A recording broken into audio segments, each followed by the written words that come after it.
구대성 선수 소식입니다. 진롱의 초대 감독으로 합류했었던 구대성 선수는요, 올해는 진롱의 선수로 등장했죠. 이 소식은 MLB에서도 관심을 가졌네요. 인스타 문구를 직역하면 53세의 투수가 계속해서 불을 뿜는다. 이것은 놀랍다.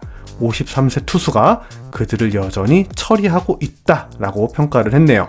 구대성 투수는 한화의 1999년 우승의 주역이죠. 하나이글스의 처음이자 마지막 한국 시리즈 MVP이기도 한데요. 영구 결번이 되지 않는 것이 궁금한데 어떤 사람들은 아직 선수이기 때문에 구대성 선수에게 연결을 주는 것은 이르다는 분들도 계시네요. 구대성 선수의 영구 결번 소식 언제쯤 들려올지 정말 궁금합니다. 송진우, 정민철, 장종훈, 김태균 가장 앞자리에 우리 쿠옹의 이름이 새겨져도 전혀 이상하지 않을 것 같거든요. 구대성 선수의 건투를 빕니다. 2024년 드래프트 1순위로 예상되는 장현석 선수 거취 기사가 떴죠.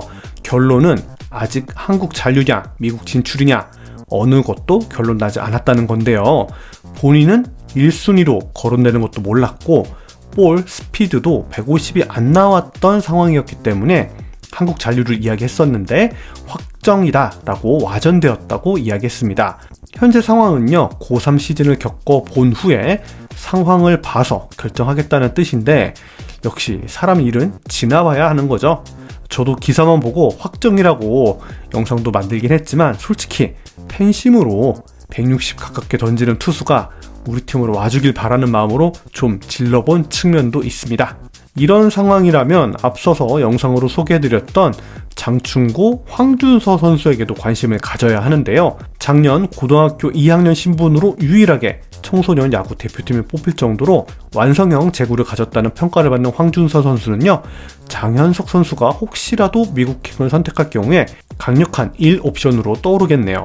그 외에는 휘문고, 김휘건 선수도 150이 넘는 공을 뿌리는 선수이기 때문에 고3 시즌 어떻게 성장할지도 재미있는 관전 포인트가 되겠네요. 고교 선수들은 어느 정도 성장이 마무리되는 선수들이긴 하지만 이게 또 치고 올라오는 선수들이 있어서 예측이 무의미할 수도 있는 영역이긴 합니다. 당장 어느 선수가 미국행 도전을 선택할지 사람 일 알 수 없으니까요. 이런 맛이 야구를 사랑하면서 즐기는 또 하나의 매력 포인트가 아닐까 생각해봅니다. 얼마 전 스프링캠프 명단이 발표됐었죠? 여러가지 측면에서 스프링캠프 명단의 의미를 말씀드렸습니다. 일종의 출사표 개념, 한 시즌 선수 구상, 그리고 어떤 신인 선수들에게 기대를 거는지에 대해서 말씀을 드렸는데요. 쭉 보다 보니까 눈여겨봐야 하는 선수가 한 명 야구놀자의 눈에 들어왔습니다. 모든 선수가 중요하겠지만 여러분들 어떤 선수라고 생각을 하시나요? 저는 바로 문현빈 선수였습니다. 문현빈 선수는 올해 신인이죠. 전체 11번째 상위 지명 선수입니다. 청소년 국가대표 주장을 맡을 정도로 실력과 리더십을 갖추고 있다고 생각할 수 있죠. 문현빈 선수는 신인 선수로 유의하게 김서현과 함께 스캠 명단에 이름을 올렸는데요. 내야수를 보면 1루 김인환, 3루 노시환이 고정적이라고 보면 2루와 유격자리 사이에서 역할을 가질 것으로 보이죠. 일단 북일고의 김민준이 너무나 뛰어난 유격수였기 때문에 문현빈이 2루를 봤을 뿐이지 유격수 자리 문현빈이 소화 가능하다고 합니다. 스프링 캠프에서 유격수 자리를 놓고 오선진, 박정현, 이도윤, 문현빈이 각축을 벌일 것으로 보이는데 음주석이 빠진 자리에 오선진은 나이가 이미 노장에 속하고 박정현이나 이도윤은 타격적인 측면에서 매력이 높은 선수들은 아니기 때문에 문현빈의 성장이 무엇보다도 중요해 보입니다. 물론 같이 드래프트된 유격수 이민준의 존재도 있지만 일단 문현빈이 스캠에 합류했다는 것은요, 팀에서 거는 기대감이 남다르다는 이야기가 되고 향후 정우현이 맡아주는 2루 자리에 2옵션, 오선진이 맡아주는 유격 자리에 2옵션으로 일단은 시험을 받을 것으로 보입니다.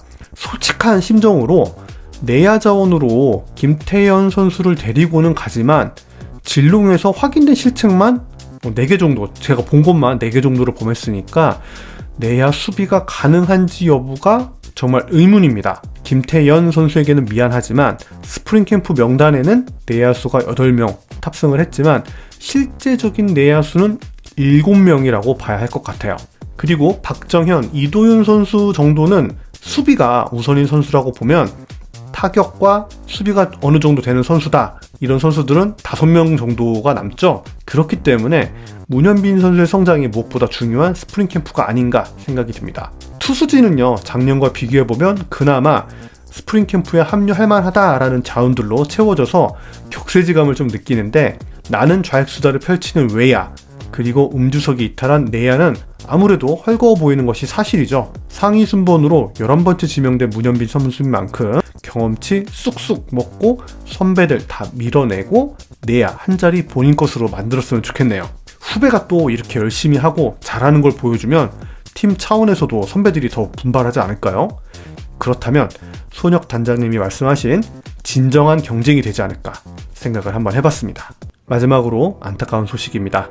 빙그레의 전성기를 이끌어주셨던 김영덕 감독님께서 2023년 1월 21일 노환으로 운명하셨습니다. 빙그레 이글스를 총 4번이나 한국 시리즈로 이끌어주셨던 명장 김영덕 감독님의 명복을 빕니다. 오늘 소식은 여기까지입니다. 들어주셔서 감사합니다. 야구놀자였습니다.